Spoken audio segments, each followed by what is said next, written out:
Courtyard of Madrid's royal palace, the King's Guard recalls an era of regal splendor, privilege, and might in Spain's past.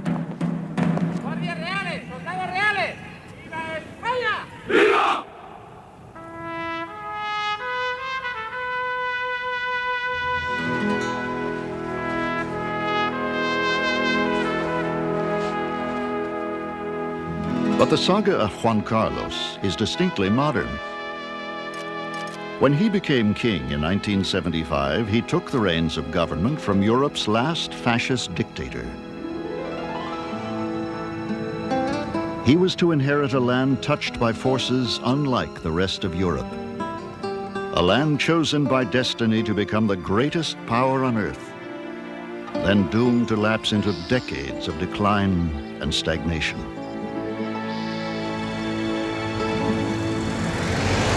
In the extraordinary reign of Juan Carlos, Spain has leapt into the 20th century.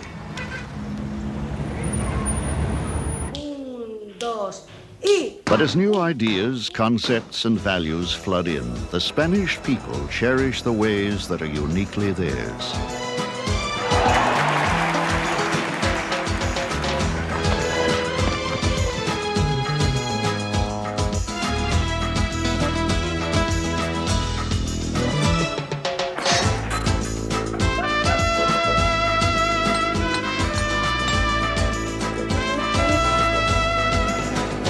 Mindful of the grandeur of their past, even as they create a new and unknown future, they nurture and treasure the timeless traditions that illuminate the soul of Spain.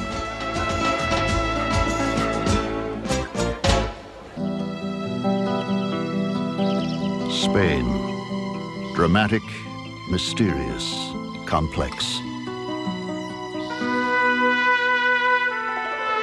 Greatness and tragedy resonate in its soul.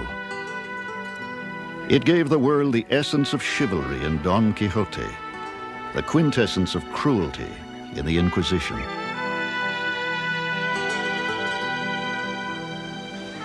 Long after the rest of Europe industrialized, Spain remained poor and agrarian. Hereditary noblemen and wealthy families still owned much of the land and controlled it by the laws and privileges of their class.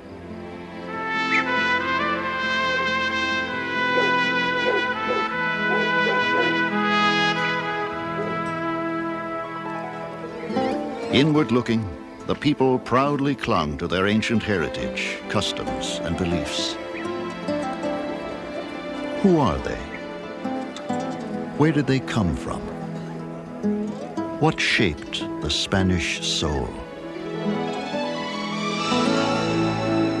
Lying astride the Atlantic and Mediterranean on the Iberian Peninsula, Spain has been called that country ripped from hot Africa, soldered crudely to inventive Europe.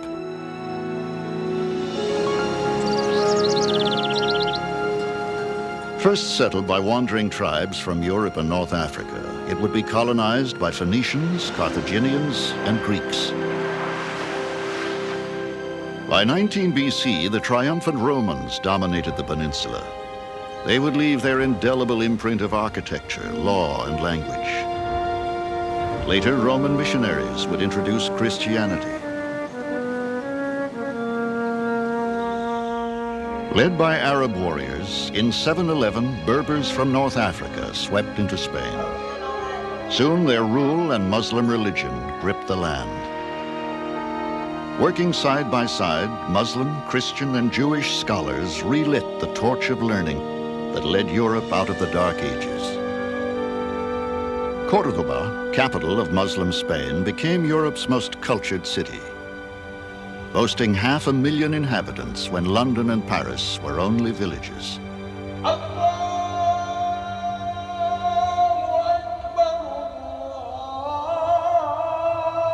But through the 8 centuries of Muslim rule, the Christians waged war to reconquer the land, until only Granada survived as a Muslim stronghold. In 1492, the last Muslim king surrendered his crown to the Catholic sovereigns, Ferdinand and Isabella. Through war and inquisition, Spain would expel not only the Muslims, but all Jews who refused to be baptized.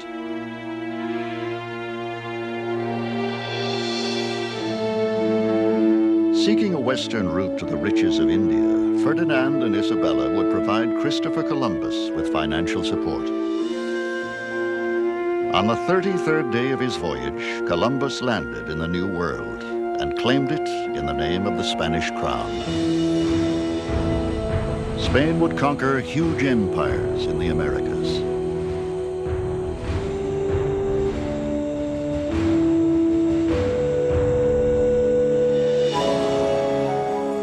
Gold wrested from native peoples would finance wars in faraway Europe.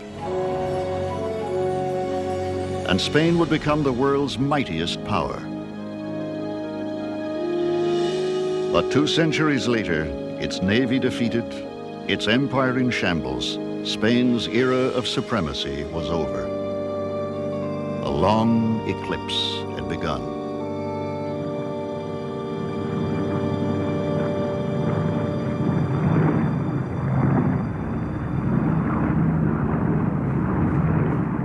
(1936). With the Second Republic torn by political turmoil, Spain is plunged into bloody civil war. An alliance of army officers, monarchists, and the Catholic Church joins the fascists in rebellion.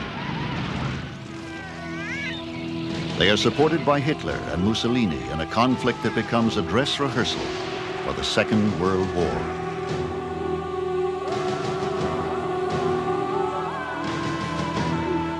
The death toll from combat and executions will cost the nation 500,000 lives. 1939. With the fall of Madrid, General Francisco Franco, commander of the victorious nationalist troops, assumes powers greater than those of any monarch in Spain's history. Nationalist, rightist, and authoritarian, the dictator Franco embarks on 36 years of repressive control.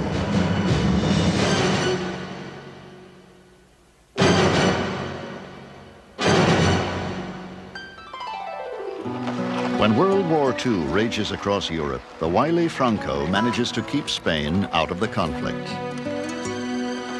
The role of women remains static, circumscribed by church tradition and male domination.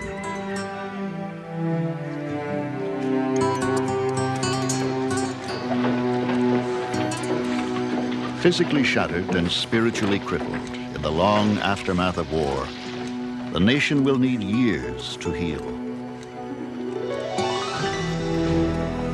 Franco orders construction of the Valley of the Fallen to commemorate the Civil War dead. Although named El Caudillo, the leader for life, he knows that someday he too will find his final resting place here. Believing a monarchy would best serve Spain, Franco selects as his successor the grandson of the last king. Born in exile, Juan Carlos first set foot on Spanish soil at age 10. His father, legitimate heir to the throne, had acquiesced to Franco's desire to educate the boy. The prince would spend 4 years in the Army, Navy, and Air Force academies, attend university, and complete his studies at a number of government ministries.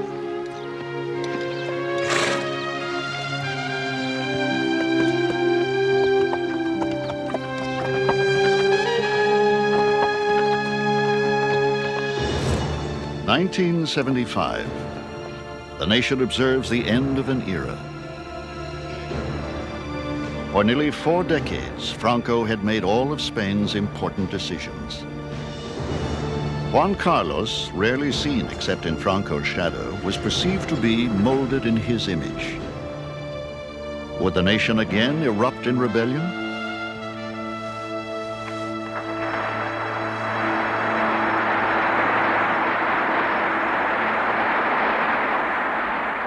Juan Carlos swore his allegiance to the Constitution and the people. Desde la emoción en el recuerdo a Franco, ¡viva el rey! ¡Viva! ¡Viva España! ¡Viva!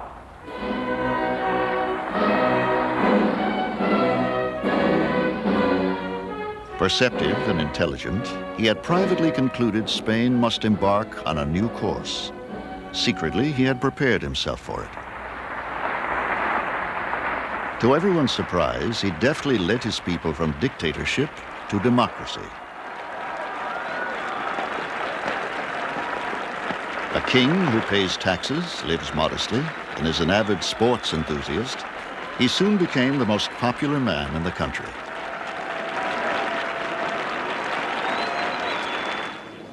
His greatest test came in 1981, when Parliament was invaded by civil guards commanded by a right-wing colonel.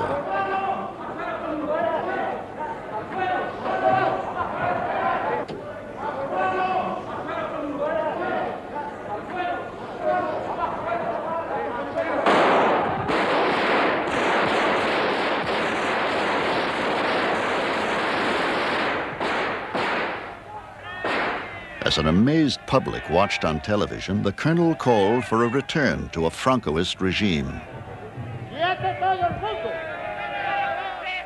Al dirigirme a todos los españoles, con brevedad y concisión. Working through the night as Parliament was held hostage, the king obtained pledges of loyalty from his principal military leaders and quelled the attempted coup. His reassuring address to the people included these words: "The Crown cannot tolerate actions attempting to interrupt by force the democratic process." Under his leadership, a vital and dynamic new Spain has become an economic success story. The nation is an eager new member of the European community. Its 39 million citizens have a higher standard of living than ever in their history. And there is freedom of religion, of expression.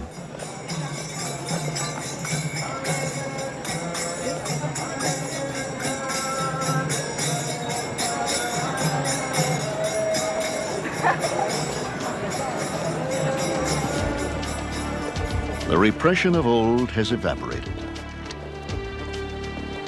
A burst of growth has transformed the nation.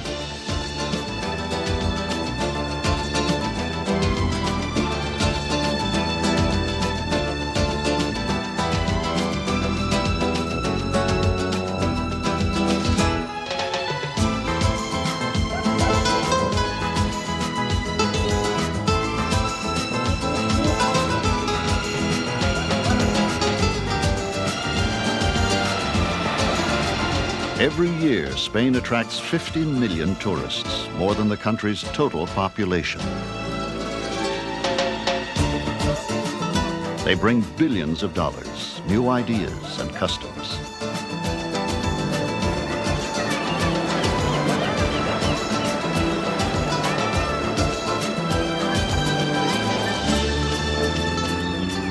The Spaniards, once Europe's poor relations, have become conspicuous consumers.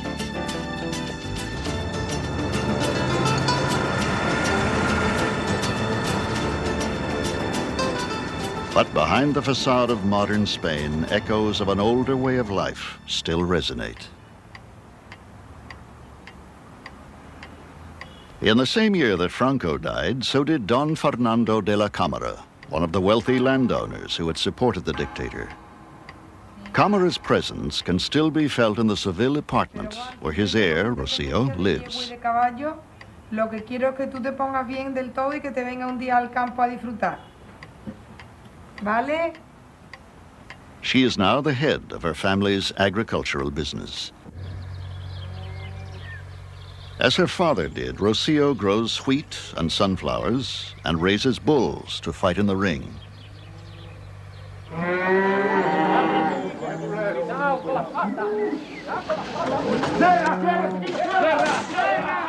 Every year, the new calves are rounded up for branding.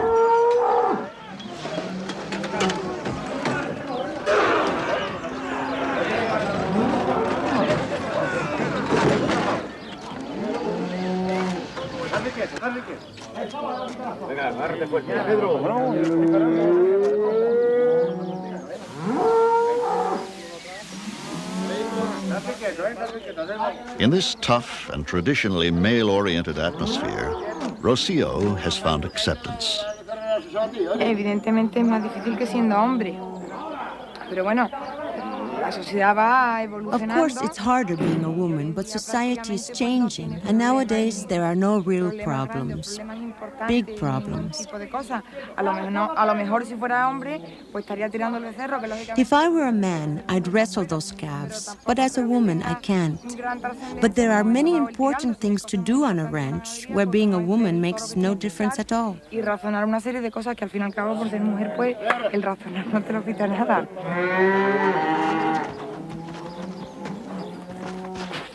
Diego Reyna has been employed by the Cámaras for more than 20 years. He helped raise Rocio, and when her father died, continued as foreman. He has had other job offers, but he respects and admires Rocio. He says he will never leave.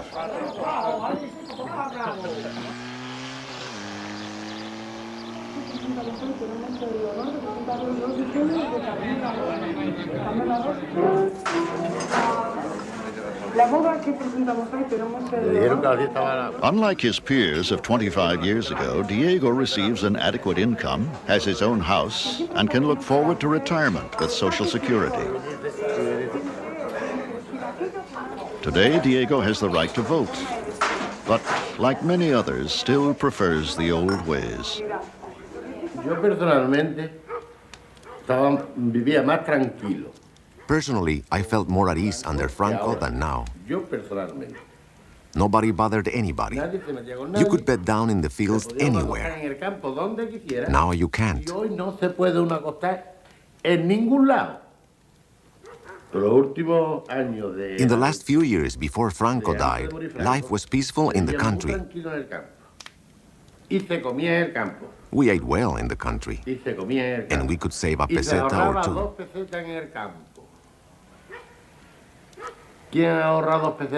Who saves anything nowadays?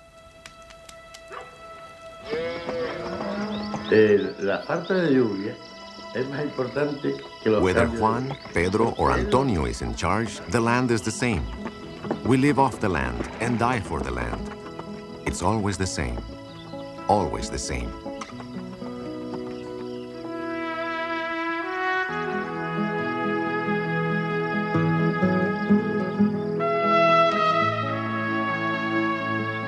Diego's land is Andalusia. In this southernmost region of Spain, under a brilliant sun and sky, olive trees and vineyards have thrived for thousands of years.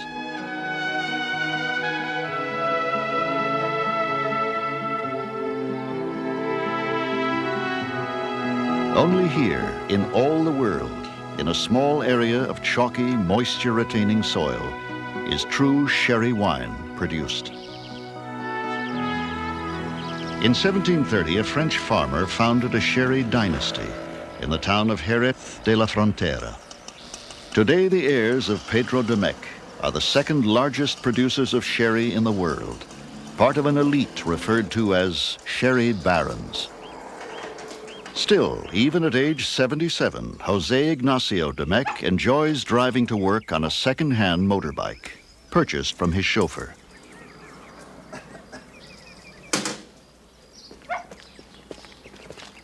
At the manor house that overlooks some of the de Mec vineyards, he meets his eldest son.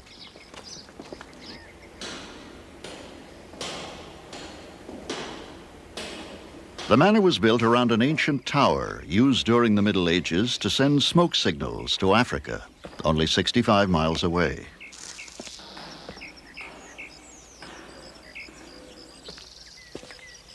It provides a vantage point from which the de Mecs can confer about the 4,300 acres of vineyards they cultivate here.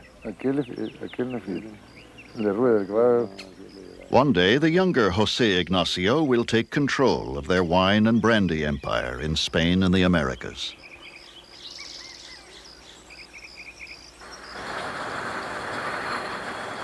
De Mec produces 10 million liters of sherry annually.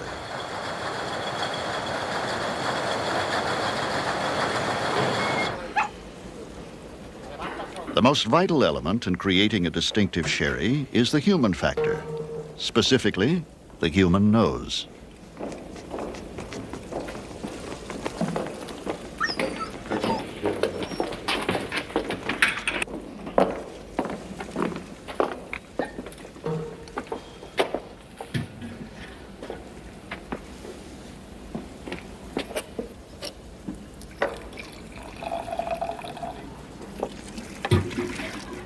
In the bodegas where sherry matures, the Domecqs exercise the delicate skill which has made the family masters of the art of winemaking for 250 years.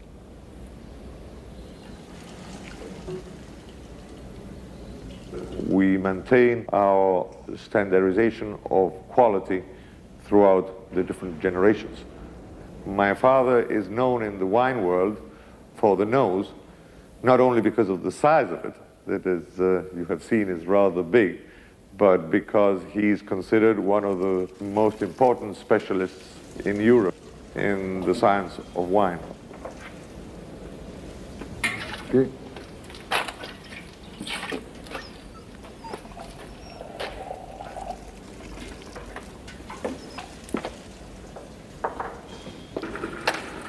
The unique quality of sherry derives from the Solera system. New sherry is blended with more mature sherry to take on its characteristics.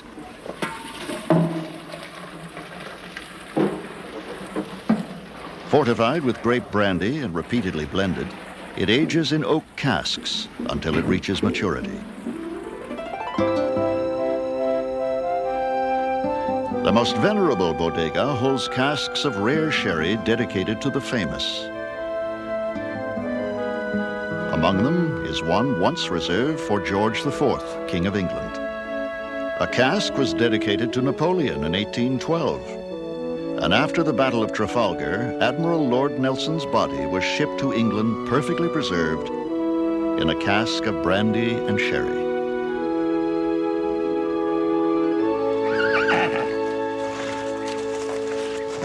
At his nearby estate, one of the 500 relatives who are shareholders in the Domecq Corporation indulges in another family passion. For 20 years, Alvaro Domecq, like his father before him, was famed for his prowess in the Spanish art of bullfighting on horseback. Today, he raises fine Andalusian horses and bulls to fight in the ring.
Bullfighting was once the leisure pastime of gentlemen on horseback.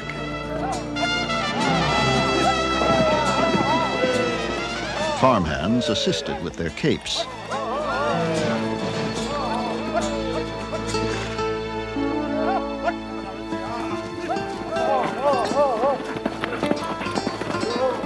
Modern bullfighting, performed by professionals on foot, began only 2 centuries ago. Bullfights are the highlight of the annual April Fair in nearby Jerez. For this special event, 6 local breeders each enter a superior bull in the competition for Best of the Year.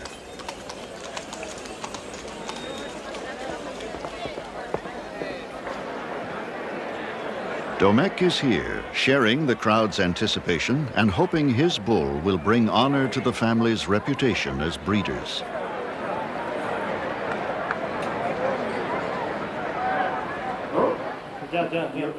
Victor Mendez, the matador who will face that bull, prepares for his test as he dons the traditional suit of lights.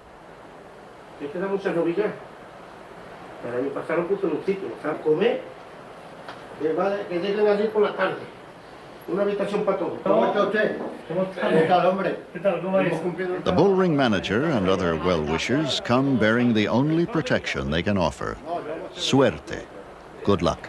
El domingo día 27. Vale, pues muy bien. No sabemos quién irá. Y no por eso todo corazón que deseamos. Eso fue la coronadita del otro día de Miura. Que fue de milagro. El otro día. Un topa adentro, un topa arriba. Le diste a los adentros. Y 40 y 50 y 60 mil duros. Fíjate tú con lo difícil que te tienes que enviar. As his sword handler makes final adjustments, Mendez reflects on the trial ahead. It's no fight, a game between the rational and the irrational. If it's possible, to arrive to the death of the bull. But sometimes it's the death of the man. To the Spaniard, the bullfight is not a game, but a revered ritual, not a sport, but an art.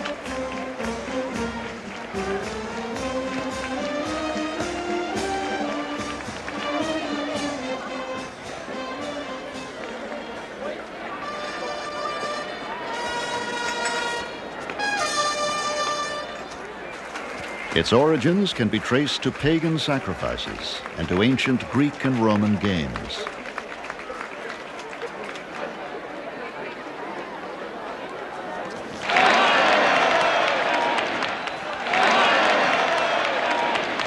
In its beauty, glorification of bravery, and disdain for death, the bullfight embodies traditional values of Spanish life.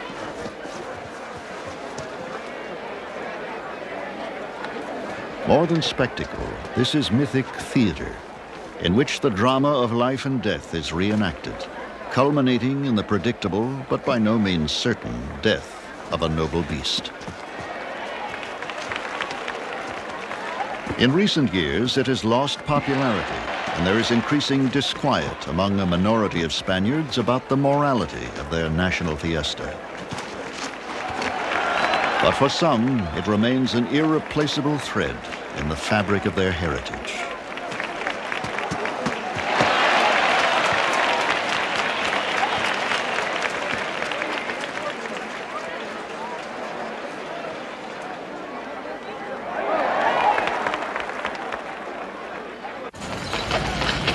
As the afternoon turns to evening, crowds begin to gather at the fairgrounds.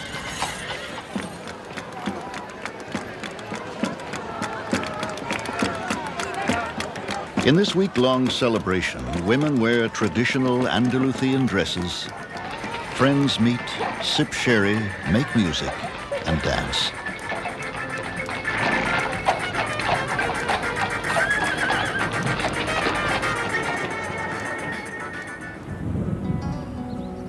The region of Extremadura in western Spain has always been harsh and ungiving. For decades, Assuaga, like many small agricultural and mining towns, has slowly but steadily lost its population. The future looks bleak unless young people can be persuaded to stay.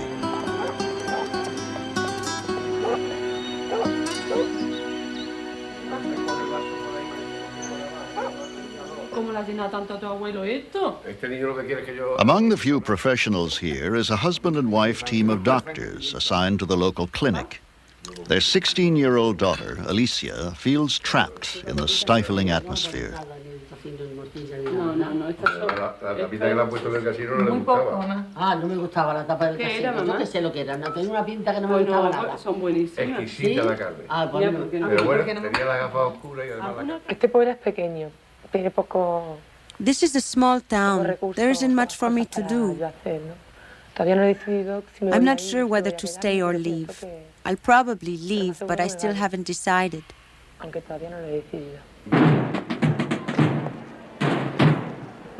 The lack of entertainment, career opportunities, even participation in sports all make teenagers yearn for greater freedom. The old ways hold no allure for the young generation.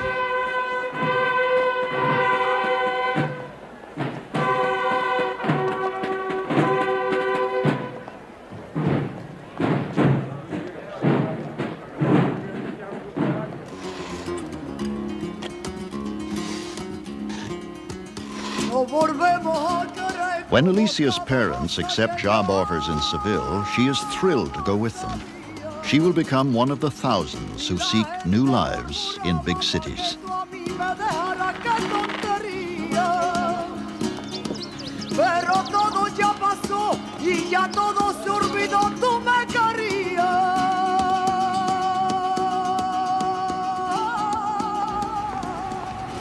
Spain's new constitution carefully spells out the equality of opportunity for men and women.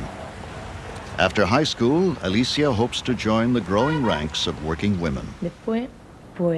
Then, after a couple of years, when I've mastered that job, I'll study business management, and after that, join a big company. I'd work my way to the top and eventually have my own company.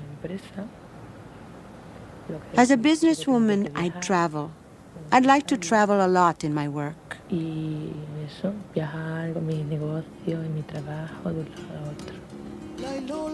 Today, many women are entering the ranks of leadership in government, politics, and commerce. The unemployment rate of women is twice that of men. But like Alicia, they pursue an alluring dream.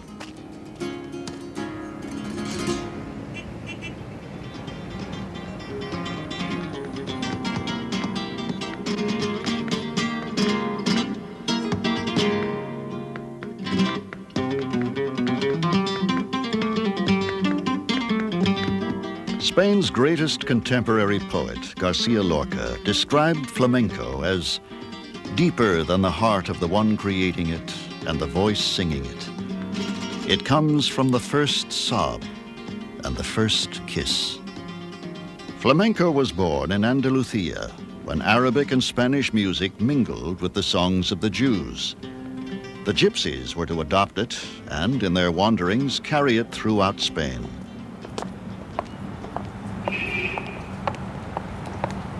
Francisca Sadornil, La Tati as she is known, was born here in Madrid. She learned flamenco dancing from gypsies, married a gypsy in her youth, and remains among the rare outsiders accepted by them artistically and socially. A professional dancer from the age of 12, La Tati has dedicated her life to flamenco. And flamenco has taken La Tati from a working-class neighborhood to the concert stages of the world.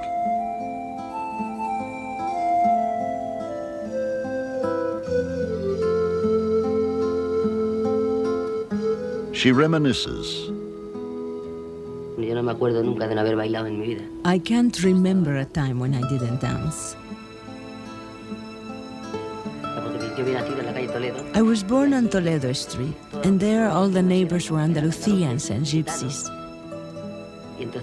At number 5 of the Plaza de Cascorro was Kika, the dancing professor of Seville. I went to Kika when I was about 7. I never paid for a dancing class because there was not money in my family. I slept at the academy on a mattress between chairs. I helped Kika clean the academy and did the errands, and this way I learned to dance.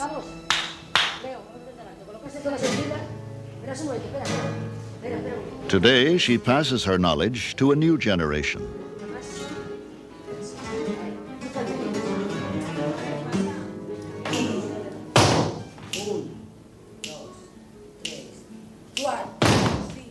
She reflects on teaching. With recording, singers and movie actors can leave their way of singing or playing music, but with dancing, it's a little more difficult. If you don't do it through teaching, you can't leave a school of dance. This is why I like teaching very much.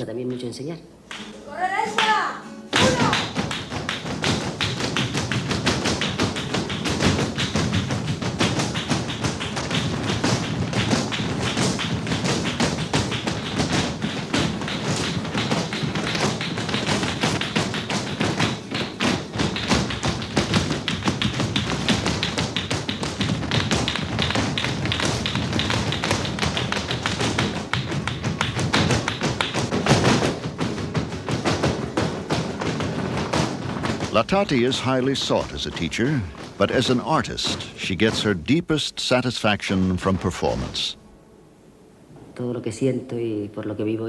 My life is shaped on the stage.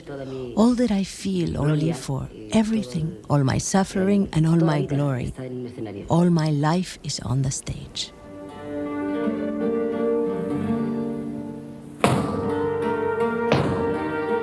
She rehearses for a tour that will take her to France.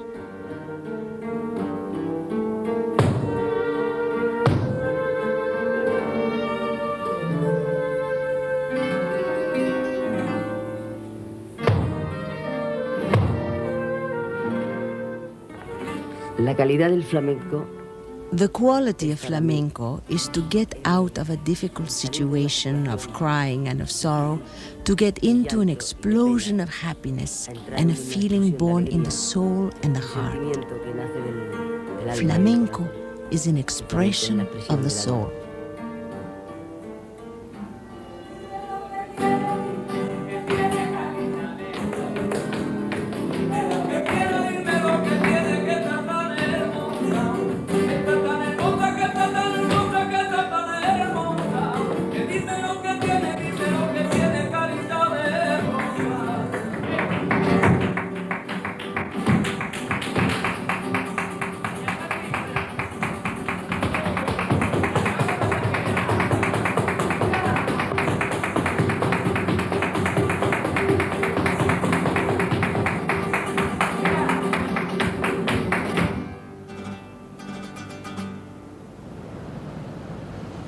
The guitar is the instrument of Spain. In the working-class neighborhood where he grew up, Arcángel Fernández has handcrafted guitars for 36 years.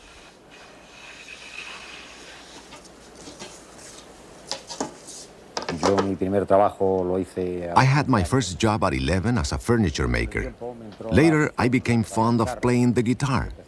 I started to play flamenco. Then I met a great maestro of guitar making, one of the best in the world.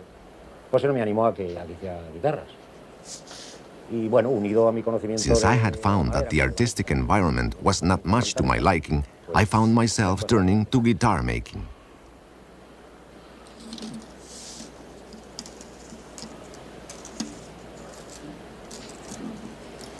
Only fine imported woods are used to create the body of the guitar.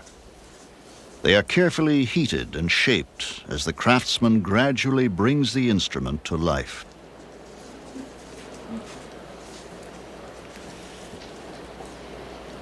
To make a good handcrafted guitar, you need at least 1 month. The difference between handcrafted and factory guitars are many, starting with materials. The materials we use are quite expensive. You must have knowledge of the trade and put love into your work. For me, that is the secret for making a good guitar. Nothing else.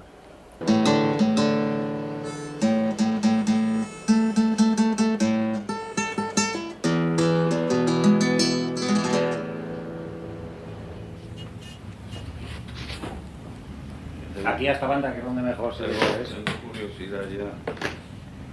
Todo con mucha delicadeza. Signed and numbered by the craftsman, a finished instrument may cost from $2,000 to $10,000. Ahí tienes tu guitarra. Después de 8 años ya está bien, ¿no? ¿Bonita? Bonita. Vamos a ver si suena. Vamos a hacerlo bien, como se puede, ¿verdad?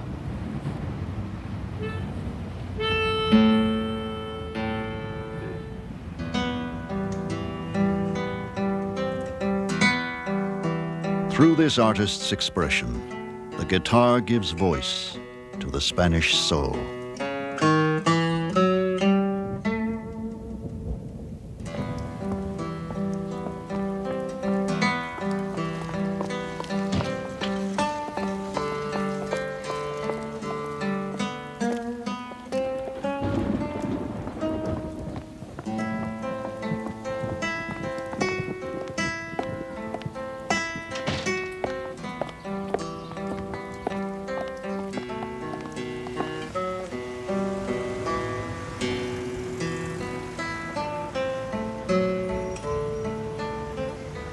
During the decades of Franco's dictatorship, the Catholic Church was able to legally enforce its rigid doctrines. Even between engaged couples, premarital contact was forbidden by the strictures of traditional courtship. Among the middle and upper classes, a single woman could not go out without a female chaperone to watch over her. Today, young women go out alone and party at bars until 4 a.m.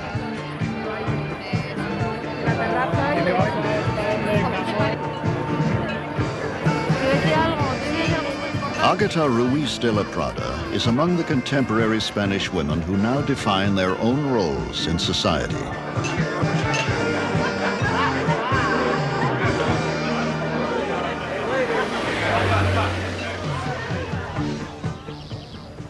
Agata lives in a quiet Madrid suburb with her son, Tristan, and the boy's father. Un traje con flores. La que le hemos hecho unos dibujos. Muy bonita, ¿eh? Venga, otro.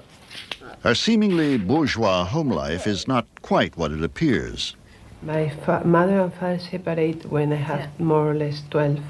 And my mother goes to live to Barcelona. So for me it was very nice because I have 2 cities and 2 houses, and I have always the liberty of choosing one or the other. I have never believed in marriage. The liberty is very important for me, and marriage is something that I don't like.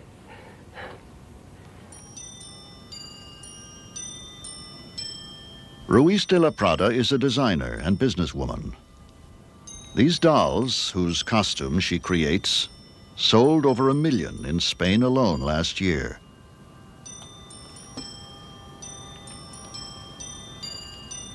She also designs highly original clothing. When I was little, I wanted to be a painter. One thing that I have ever hated is the distance, the big distance between a picture in a wall and the way that people live. I think that when you like some picture, you must wear it, no? And you must eat with it, and you must sleep with it. You must put it in your life, no?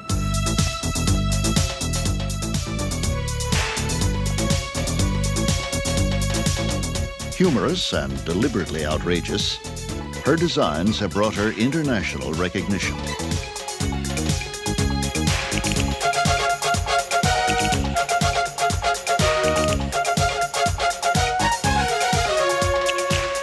The impulse behind them, in fact, springs from a traditionally Spanish attitude, that of the rugged individualist.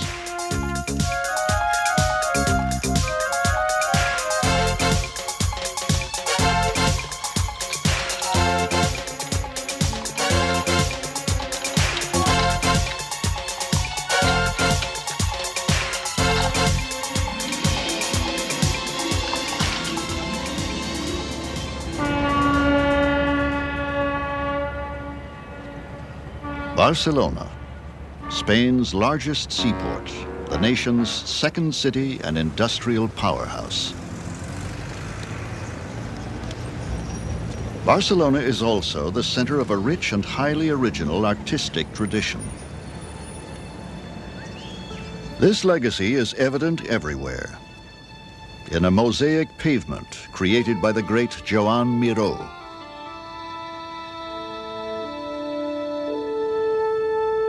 a design created by Picasso in his self-imposed exile during the Franco years.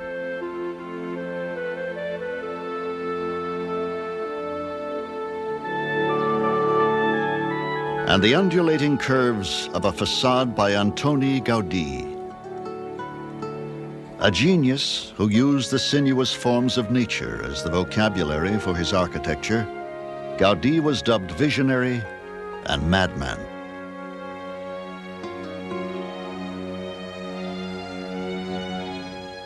Son of a coppersmith, he was modest and self-effacing. Refused by the one woman to whom he proposed, he would dedicate his life exclusively to architecture and God. He maintained, God continues creation through man. In 1884, he began work on the Sagrada Familia, the expiatory temple of the Holy Family. It would be his masterpiece. But in 1926, returning from evening church services to sleep in his workshop, Gaudí was struck by a streetcar. 3 days later, he died.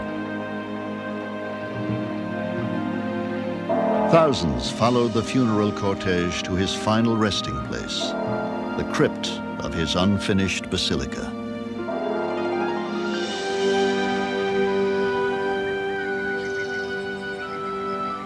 Today, Gaudí's vision continues to take shape above him. From the beginning, construction has been funded by public donations.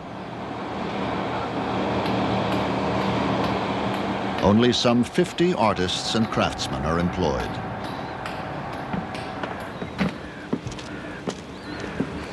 Architect Jordi Bonet, like his father, a specialist in the works of Gaudí, has been entrusted with completion of the building.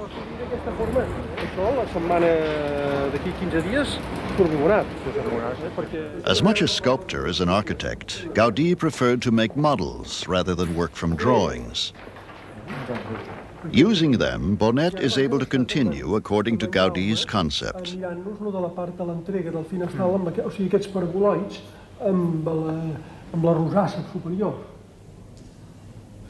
A model of the nave, the central part of the church, reveals columns whose design was inspired by shapes found in nature. They will support the ceiling of the nave, filling the shell that has stood empty for over a century.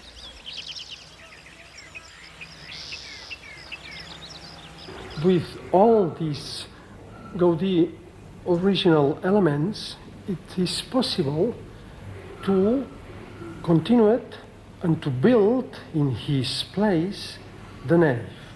But it is not so easy to continue it. But I hope to have or to are in the same spirit of Gaudí, and for them we are working with all our forces to make the best. Gaudí said the nave of this temple, it is a forest with the columns as a trees, and then the light comes through these forests of columns, little columns, big columns, as a forest. Gaudí's dream was that this church would be a beacon of the Christian faith. Every year, hundreds of thousands from throughout the world visit his unfinished poem in stone. A structure one architectural historian has called the greatest ecclesiastical monument of the last 100 years.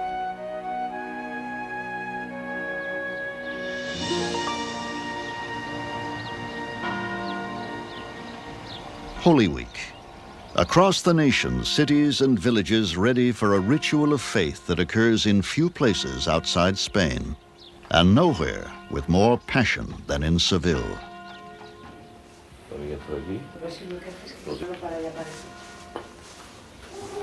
Manolo Acosta dresses in the garb of an ancient religious brotherhood.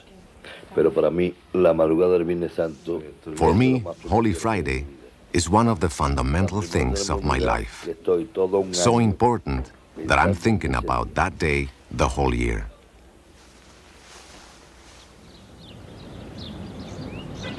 With his brotherhood, he will accompany sacred figures from their neighborhood church to Seville's cathedral and back.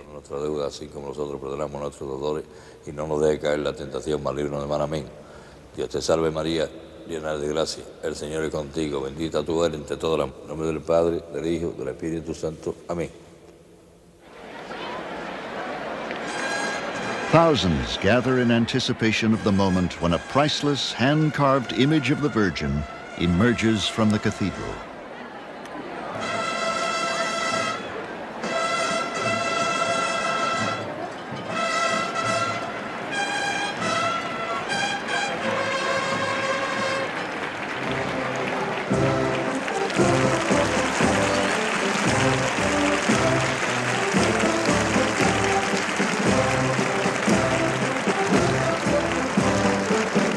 Platforms called pasos support lavish figures of the sorrowing Virgin Mother, Christ, and scenes of his passion. From Palm Sunday until Easter, processions symbolically retrace the stations of the cross.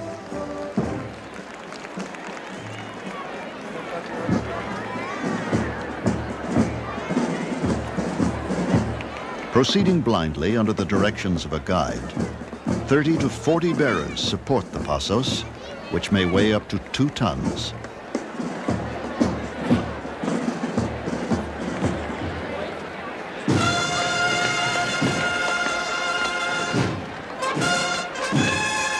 Marching with their brotherhoods, thousands of penitents atone for sins committed through the year.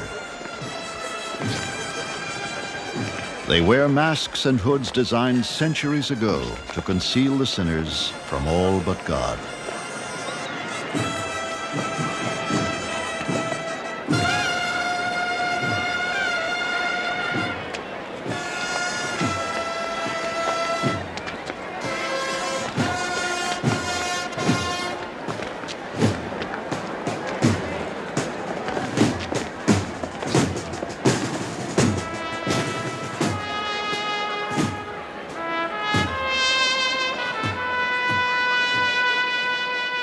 As the people of Spain approach the 21st century, they seek to define their new identity, strengthened by the timeless elements of Spanish life, the ardor for spectacle and beauty, the rich history, proud land, and enduring traditions that are the soul of Spain.